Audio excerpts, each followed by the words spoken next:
누가 그러더라고요. 가장 중요하고 소중한 게 금덩어리지 않습니까? 근데 그 금 중에서 진짜 중요한 게 있대요. 예? 아니 뭐 정금도 아니고 순금도 아니고 백금도 아니고 뭐가 제일 중요해요? 잘하시네. 지금. 예. 지금이 그렇게 소중하고 귀중하고 지금 이 순간 이것은 지나가 버리면 다시 잡을 수가 없는, 떠나가 버리면 끝인 거예요. 그런데 이렇게 지나가 버리면 끝이 나고 떠나가 버리면 잡을 수 없는 이 인생, 삶을 리사이클링해서, 리뉴얼해서 늘 새롭게 청춘, 회춘하면서 살았던 사람이 있습니다. 오늘 그 얘기를 좀 하려고 그래요. 아니, 분명히 물리적으로는 지나가 버리면 잡을 수가 없고 떠나가 버리면 돌이킬 수가 없는 게 세월이고 인생이고 삶이고 시간인데, 어떻게 늘 삶을 회춘하고 새롭게 하고 젊고 밝고 신나게 독수리가 날아오르는 그러한 삶을 살 수 있는가? 말씀을 통해서 함께 나눌 때 여러분, 이 말씀이 여러분 가슴에 팍 잘 박힌 모처럼 새겨지기를 축복합니다. 그래서 어려울 때마다, 힘들 때마다, 내가 늙었다고 생각할 때마다 이 말씀을 꺼내서 보면서 다시 힘을 얻고 회춘하여서 하나님께 영광, 우리의 삶의 기쁨이 넘치시기를 축복합니다. 오늘 말씀의 주인공이 누구시죠?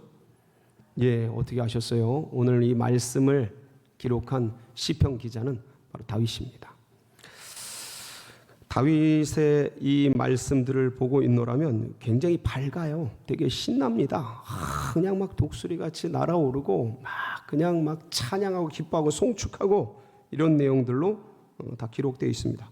근데 여러분, 다윗의 삶을 한번 잘 생각해 보세요. 다윗의 시편은요, 시편 150편에서 절반 정도를 썼는데 시편을 살펴보면 박지 않은 게 잘 없습니다. 탄식하는 것 같다가도 찬양하고, 슬픔 속에 있다가도 기뻐하고, 죽을 것 같은 위기가 몰려왔어도 다시 일어나서 주님을 노래하고, 얼마나 신나고 얼마나 밝고 기쁜지 몰라요. 그러니까 시편의 노래를 가지고 다윗을 보면 굉장히 낭만적이에요. 여호와는 나의 목자시니 내게 부족함이 없으리라. 그가 나를 푸른 풀밭에 두시며 쉴 만한 물가로 내 영혼을 소생시키고 자기 이름을 위하여 의의 길로 인도. 그러면서 아름다운 노래, 낭만적인 목가적인 다윗의 모습, 어린 목동부터 왕이 되어서 노년에 이르게 늘 주님을 기뻐하고 즐거워하는 노래들로 가득 차 있습니다. 근데 실제적인 다윗의 생애를 한번 생각해 보세요. 다윗은 항상 현장이 어디였어요? 어릴 때부터 전쟁터예요. 다윗과 골리앗의 전쟁 기억나시죠? 이 전쟁터에서 시작이 돼서 다윗은 이 왕국을 통일하기 위해서 사울 왕가와 다윗 왕가, 베냐민 지파와 다윗 지파가 이렇게 한 요 다윗 왕가, 유다 왕국과 치열한 전쟁을 오랜 세월 동안 치르게 됩니다. 다 나와 있진 않아요, 성경에. 근데 치열하게 점점점 다윗 왕가는 힘이 떨어지고, 사울 왕가는 힘이 떨어지고 다윗 왕가는 힘을 얻고, 그러면서 시간이 가면서 계속해서 전쟁을 해나가요. 그래서 이 통일 왕국 전쟁이 끝났는가 했는데 다윗은 또 통일 왕국을 이루고 나서 무슨 전쟁을 합니까? 정복 전쟁. 주변 국가 정복 전쟁. 옆에 있는 일본, 예를 들어서 그런 거예요. 일본, 중국, 북한, 러시아, 이런 나라들을 전쟁하면서 정복하는 거예요. 여러분, 이런 전쟁이 피 흘리면서 현장에서 목숨을 걸고 하는 전쟁 아니겠습니까? 이게 계속돼요. 계속돼요. 노년에 이르기까지. 노년에 이르러서는 자녀들이 반란을 하고 신하들이 반란을 하고 그러면서 또 그 진압작 전쟁을 치르게 됩니다. 피비린내 나는 전쟁. 그러니까 굉장히 낭만적으로 산 것 같고 편안하게 산 것 같은데, 다윗의 일생을 재구성해서 그의 삶의 현장을 들여다보면 항상 전쟁터였어요. 항상 전쟁터였어요. 군인으로 그렇게 일생을 살았어요.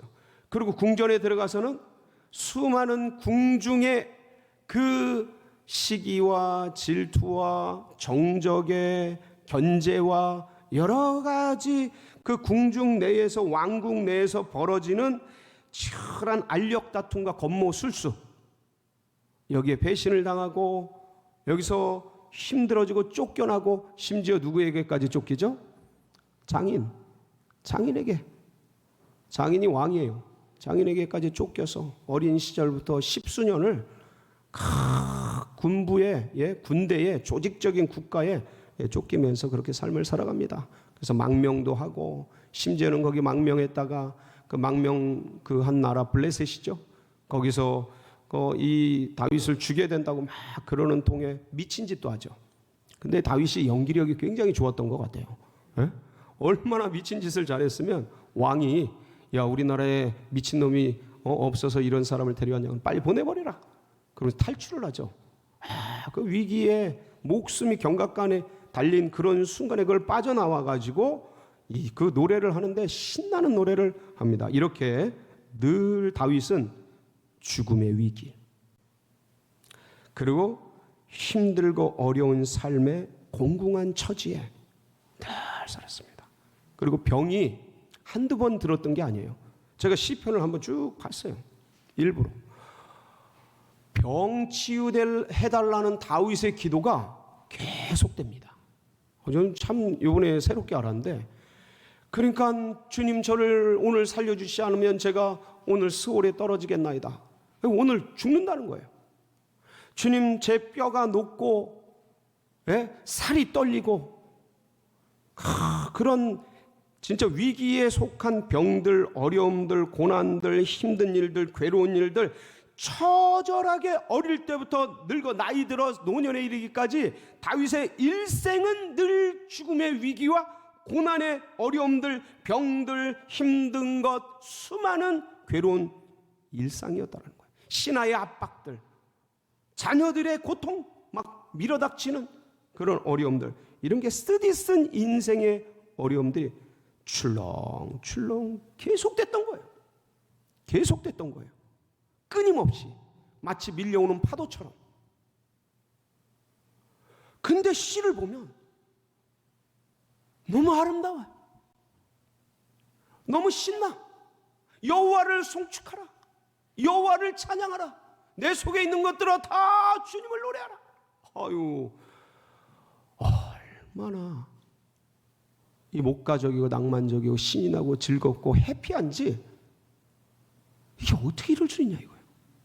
아니, 다윗이 경험한 이 삶의 고난을 아마 우리 모두가 합친 것만큼 그렇게 어렵지 않았을까 싶어요. 그 고난의 깊이가. 수많은 전쟁통에. 근데 그 다윗은 어떻게 이렇게 신이 나고 행복하고 해피하고 즐겁고 기쁜, 밝고 명랑하고 항상 독수리 날아오르는 새 힘 같은 회춘하는 이 힘을 가지고 살아갔나? 다윗이 한마디를 합니다. 바로 이게 비결이라고. 그게 1절, 2절이에요. 오늘 본문 같이 한번 읽어볼까요? 같이 읽습니다. 시작. 내 영혼아 송축하라, 내 속에 있는 것들아 다 그의 거룩한 이름을 송축하라. 내 영혼아 여호와를 송축하며 그의 모든 은택을 잊지 말지어다. 여러분, 1절, 2절에 여기서 다윗이 진짜 말하고 싶은 게 뭐 같아요? 여호와의 은택을 잊지 말아라. 이게 핵심이에요. 다윗이 그 수많은 고난과 어려움, 사실 우리하고는 비교할 수 없는 그 죽음과 절망과 고된 위기 속에 던져진 그 영혼, 병들고 어려움 속에 있었던 그 영혼이 항상 여호와를 송축하며 정말 새 힘 받아서 살 수 있었던 놀라운 비결이 여호와께서 베푸신 은택, 그것을 잊지 않았던 거예요. 그걸 기억하면서 그 위기의 순간에, 죽음의 순간에, 그 어려운 순간에 그걸 끄집어내어서 바라보고 기억하고 찬양하고 송축하고 경배하고 높였던 거예요. 거기서부터 힘이 나와요. 거기서부터 은혜가 나와요. 거기서부터 에너지가 나왔던 거예요. 다윗은 이 힘을 가지고 살았던 인물이에요. 그러면 그의 모든 은택을 잊지 말라는데 다윗이 생각하는 주님이 베푸신 은택이 뭔가? 오늘 세 가지를 얘기하고 있어요. 그 세 가지 중에서 첫 번째가 뭡니까? 3절 말씀 한번 보실까요? 다 같이 읽습니다. 시작. 그가 내 모든 죄악을 사하시며 내 모든 병을 고치시며. 3절까지 3절까지. 그러니까 다윗이 생각하는 여호와께서 베푸신 은택 첫 번째가 뭐예요? 내 죄악을 사해 주신 것.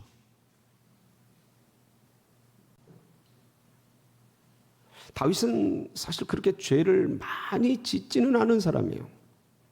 그런데 심각한 죄를 졌죠. 기억나시죠? 우리아의 아내 밧세바를 취해서 동침. 어떤 면에서는 허락받지 않고 한 그런 일들이기 때문에 간음이죠. 그리고 우리아를 어떻게 해요? 죽여버리죠. 요압을 시켜서 죽여버립니다. 그리고 여러 가지 거짓과 위선과 가십과 그런 것들을 행하죠. 다윗이 약간 어떤 면에서는 정신을 잃고 미혹에 빠져서 이런 일들을 진행했습니다. 나중에 나단의 책망을 받죠. 그리고 그날 밤 침상에 하나님 앞에 절규하면서 눈물을 흘리면서 침상이 젖도록 회개 기도를 합니다. 여러분 기억나시죠? 그게 어디에 기록이 되어 있죠? 시편 51편. 거기 보면 1, 2절에 이렇게 기록이 되어 있습니다. 같이 한번 봅니다. 하나님이여 주의 인자를 따라 내게 은혜를 베푸시며 주의 많은 긍휼을 따라 내 죄악을 지워주소서. 나의 죄악을 말갛게 씻으시며 나의 죄를 깨끗이 제하소서. 그리고 9절 10절에 주의 얼굴을 내 죄에서 돌이키시고 내 모든 죄악을 지워주소서. 하나님이여 내 속에 정한 마음을 창조하시고 내 안에 정직한 영을 새롭게 하소서. 그리고 14절 15절 하나님이여 나의 구원의 하나님이여 피 흘린 죄에서 나를 건지소서. 내 혀가 주의 의를 높이 노래하리이다. 주여 내 입술을 열어주소서. 내 입이 주를 찬송하여 전파하리이다. 간절하게 회개기도.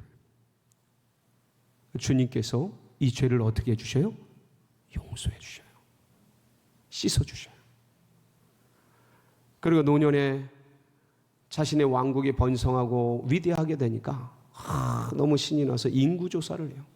하나님이 원치 않는 거였어요. 인구조사를 해요. 하나님께 책망을 받아요. 그러면서 수많은 백성들이 자기 때문에 죽어가는 것을 보면서 하나님께 회개해요. 엎드려서 구합니다. 아라우나의 타작마당에서 하나님 앞에 용서하면서 제사를 드리죠. 그때 하나님께서 응답하셔서 죄를 씻어 주십니다. 전염병을 멈춰 주시죠.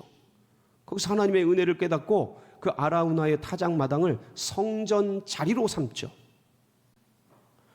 늘 하나님의 그 죄의 용서에 대한 기쁨이, 하나님이 내 죄를 씻어주신 것에 대한 은혜가 다윗의 가슴 속에 있었어요. 왕인데 마음대로 할 수 있는데 자기 합리화 속에서 얼마든지 죄로 인식하지 않을 수 있었던 사람인데 그 디테일한 하나님 앞에서 그 부분을 회개하면서 용서를 구하고, 그리고 그 씻어주신, 회개를 받아주신, 용서해주신 그 기쁨과 감격이 다윗의 가슴 속에 있었어요. 이게 제일 먼저 다윗이 꼽은 주님께서 베풀어 주신 은택이에요. 돌이켜보면 사실 우리는 이 땅에 한번 태어나서 한 100여 년 살아가다가 죽습니다. 여러분, 사람이 왜 죽어요? 어떤 분은 그런 얘기해요. 나이가 들어 죽고 늙어서 죽고 병들어서 죽고 사고로 죽고 그런다 그럽니다. 근데 그런 게 아니에요. 사람이 왜 죽어요? 죄의 싹은 죄 때문에 죽습니다. 그런데 이렇게 태어나서 이렇게 살다가 죄로 말미암아 영원 형벌에 떨어질 인생들을 우리 하나님께서 긍휼히 여겨주셔서 성육신하셔서 이 땅에 오셔서 십자가를 지시고 우리의 모든 죄를 짊어지시고 십자가에서 피를 쏟아주심으로 씻어주셨어요. 그리고 주님께서 그 죽음의 무덤에서 사흘 만에 부활하심으로 말미암아 사망의 권세를 깨뜨리시고 사망을 이기는 생명, 부활 생명으로 부활해 주셨어요. 그래서 이것을 믿는 자마다, 이 예수 그리스도를 받아들이는 자마다 우리의 모든 죄를 씻어주시고, 아멘이십니까? 우리가 영원 생명을 얻는 영생복락을 누리는 축복을 내려주셨어요. 우리가 씻겨진 죄는 과거의 죄, 현재의 죄, 미래에 있을 모든 죄를 다 포함하는 거예요. 너무 감사하지 않습니까? 기가 막히지 않습니까? 여러분, 아담의 허리에서 지은 원죄의 죄책과 모든 형벌들, 그리고 우리가 스스로 구원받고도 지을 수 있는 모든 죄들 주님이 다 십자가에서 사해 주셨어요. 이로 말미암아 우리는 영생의 소망을 갖게 되었고, 영 죽을 인생이 천국 소망을 가지고 살아갈 수 있는 은택을 누리게 되었어요. 그 십자가, 그 사랑, 그 용서, 그 피 흘림. 그 다윗의 표현은 그거예요. 여호와께서 내 죄를 용서해 주셨다. 이 은택을 나는 잊지 않고 있다. 나는 어려울 때마다, 힘들 때마다, 쓰러지고 엎어지는 그 자리마다 이 은택을 기억하면서 주님을 바라보고 있다. 다시 일어나고 있다. 사랑하는 성도 여러분, 십자가를 다시 바라보기 바랍니다. 십자가를 붙드시기 바랍니다. 거기서 우리 죄는 다 씻어졌고 그 주님의 큰 사랑과 긍휼과 은혜가 그 십자가로부터 우리 가운데 전이되고 전수되고 이양되고 함께하기 때문입니다. 그래서 날마다 때마다 시간마다 그 십자가를 의지하세요. 두 번째는 뭡니까? 3절 4절이죠. 같이 읽습니다. 시작. 그가 내 모든 죄악을 사하시며 내 모든 병을 고치시며 내 생명을 파멸해서 속량하시고 인자와 긍휼로 관을 씌우시며. 그러니까 다윗은 그래요. 다윗은 그 영적으로 죄가 씻어진 것과 씻어짐을 배우고 익히고 알면서 그것을 바라볼 뿐만 아니라 실제적인 삶의 현장에서 당하는 고난들, 어려움들, 괴로움들, 몸이 병이 들고 죽음의 위기에 처해지고 어려울 때마다 누구를 의지했어요? 주님을 바라봤어요. 주님을 의지했어요. 그러니까 그것이 쌓이고 쌓여서 삶의 큰 간증이 되고 고백이 되고 은택이 된 거예요.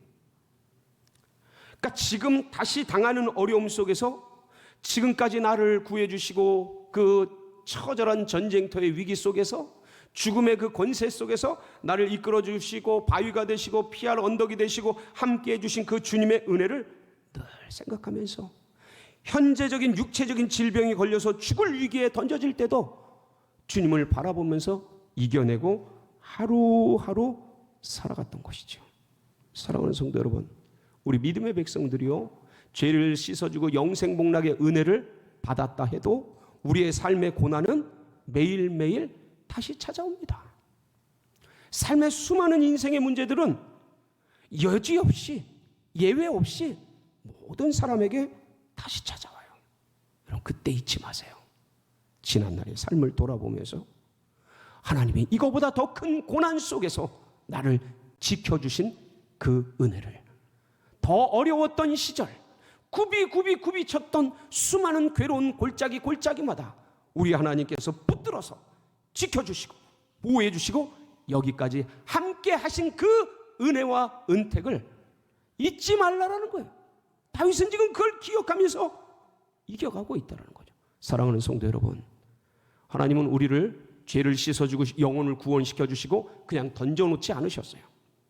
항상 삶에 동행하시면서 현재 삶 속에서 당하는 그 어려울 때마다 누구든지, 아까 기도도 하셨는데 2부 때 기도를 하시더라고. 환난 날에 나를 부르라. 내가 너를 건지리니 네가 나를 영화롭게 하리로다. 삶의 현실의 고난 속에서 주님을 부를 때 주님께서 도와주십니다.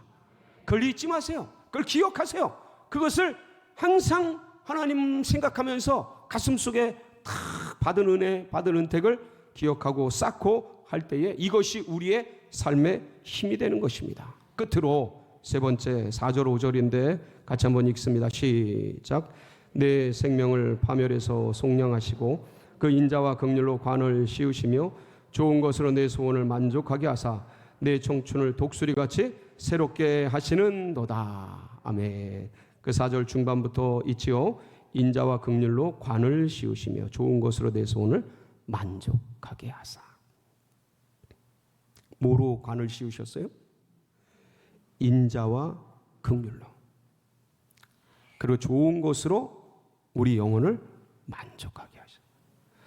사람이요, 빈손 들고 왔다가 빈손 들고 가는 게 인생입니다. 참 살라고 멋지게 살라고 태어났는데 죽으러 가는 게 인생이에요. 참 허무합니다. 인생 허무합니다. 정신 차리고 보면 정말 쓸모없는 것 같습니다. 무기력해요. 제대로 인생을 보면 정신을 차릴 수가 없어요. 그러한 인생이에요. 여름날 들풀처럼 났다가 먼지처럼 그렇게 사라지는 게 인생입니다. 저 가을날 떨어지는 낙엽, 그렇게 인생이 왔다 사라지는 게 삶이라는 거예요.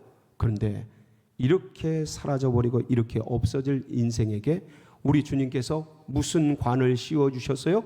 인자와 긍휼의 관을 씌워주시고 우리 영혼의 좋은 것으로 영혼을 만족하게 하시고 채워주시고 소원을 응답해 주셔서 하나님을 뭐라고 불러요? 아버지. 할렐루야. 하나님을 뭐라고 불러요? 아버지. 이 허무한 인생 속에서, 이 쓸모없는 인생 같은 곳 속에서 이렇게 왔다 빈손으로 왔다 빈손으로 이렇게 떠날 인생을, 흙덩어리를 하나님을 아버지로 부를 수 있고 하나님께 이렇게 함께 모여서 예배 드릴 수 있고 하나님을 기뻐하며 춤을 추며 노래할 수 있는 이런 생으로 바꿔주셨으니 이 얼마나 감사합니까? 그 다윗은 이걸 계속 생각한 거예요. 자, 그런데 잘 보세요. 이걸 모르는 사람이 어디 있어요? 제가 지금 설명한 걸 모르는 사람이 어디 있어? 다 알지. 여기서 그의 모든 은택을 잊지 말지어다 라는 이 다윗의 고백은 그냥 생각해라 이 정도가 아니야. 생각해라 이 정도가 아니야.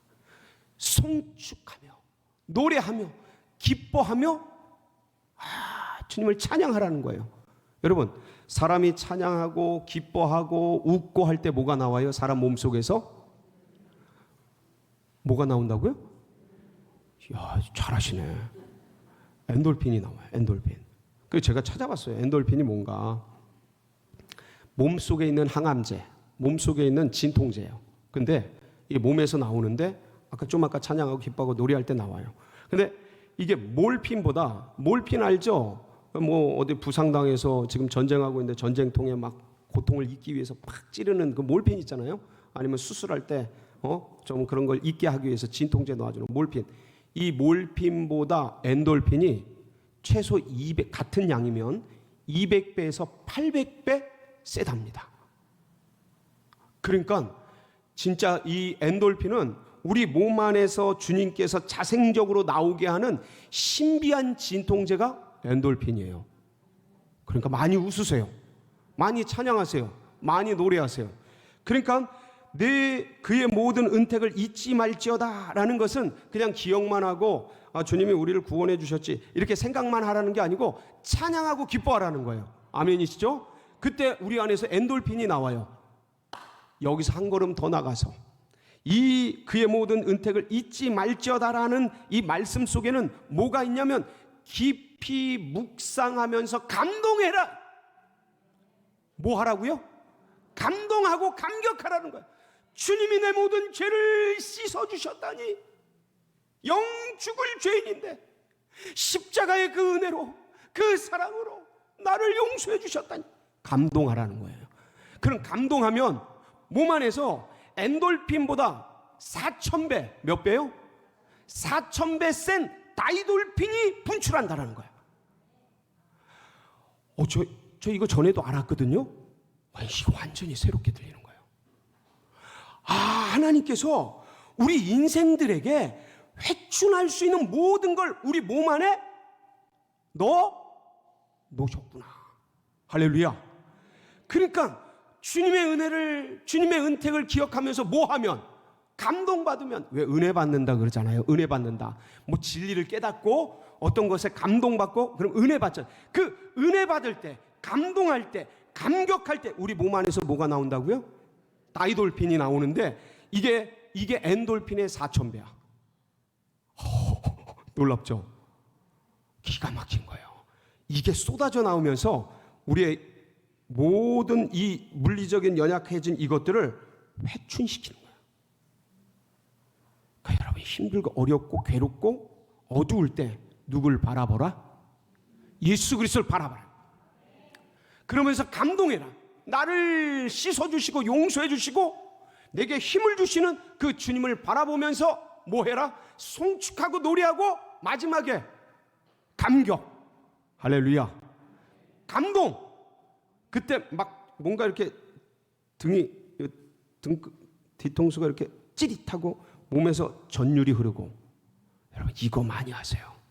그래서 말씀을 묵상하고 십자가를 묵상하고 주님이 주신 은택을 묵상하고 주님이 이렇게 살다 이렇게 죽을 인생을 영생으로 인도해 하나님의 자녀로 삼아주신 그거를 감동하면서 기뻐하세요.